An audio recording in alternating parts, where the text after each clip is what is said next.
1909, le règne d'Édouard VII prendra bientôt fin. En Europe, c'est l'âge d'or d'une civilisation raffinée qui a gagné l'Est du continent américain. New York dispute à Londres et Paris le titre de plus grande ville du monde. Albert Einstein a exposé sa théorie de la relativité depuis déjà 4 ans. Et la science nous apporte chaque jour les merveilles du monde moderne.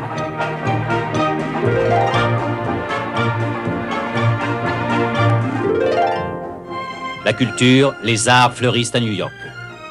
Caruso chante paillasse au Metropolitan avec Arturo Toscanini au pupitre. Les Barrymore se couvrent de gloire et la Ziegfeld Girl est reine. 1909. Dans la partie ouest des 46 États américains, on est beaucoup moins raffiné. Les derniers survivants des guerriers indiens sont encerclés par l'armée des États-Unis. Mais à Washington, les 150 kilos du président William Howard Taft sont 100% républicains et la vie est belle. Un peu partout ailleurs dans le pays, des hommes se battent contre d'autres hommes et contre les éléments. Dans les grands magasins de New York, les dames peuvent acheter des maxis et des bottes pour être dans le vent. Mais dans l'Ouest, on songe moins à être dans le vent qu'à se maintenir en vie. À l'Est, les bâtisseurs d'empires ont assis leur fortune, les Morgan, les Vanderbilt, les Carnegie. L'Ouest aussi a ses empires, tel le grand ranch McCandle.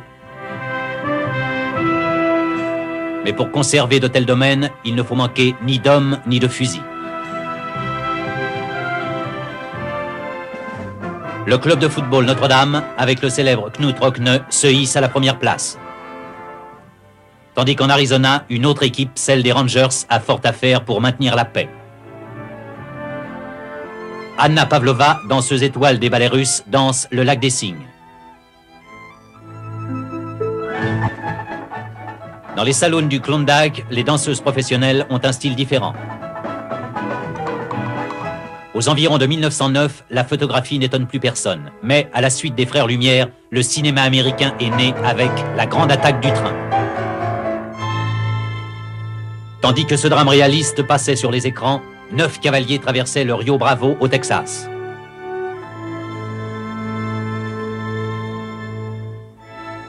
Ces années troublées entre la guerre civile et la fin du 19e siècle avaient permis aux uns de montrer le meilleur d'eux-mêmes et aux autres le pire.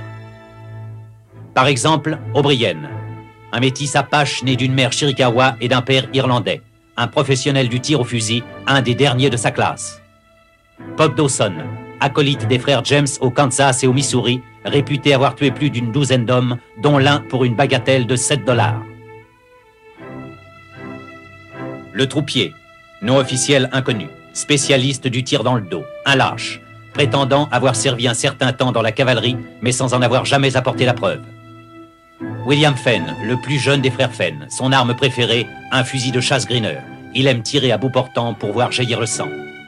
James William Duffy a tué son premier homme à l'âge de 14 ans, admirait sa prostituée de mer tuée d'une balle dans la tête.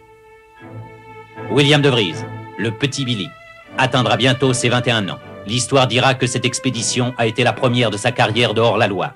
Walter de Vries, son frère, de 20 ans son aîné, a davantage la lutte